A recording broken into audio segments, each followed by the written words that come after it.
Hi there, today we are going to talk about cleaning supplies that we use to clean the house and do the laundry.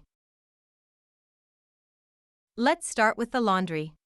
Washing machine to wash our clothes, and then we use the drying machine. Iron and its ironing board. Broom. A mop to clean the floor. And a hose to wash the yard. Here are some more items. Scrub brush. Sponge. Rubber gloves so that you don't hurt your hands. Laundry basket, and now let's see some cleaning products. Laundry soap or washing power to wash your clothes.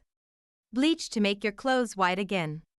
And softener laundry to soften your clothes, and what a wonderful smell. And that's all for today. Don't forget to like, subscribe, and comment. If you want English lessons ebooks, send us a message. That's all for now.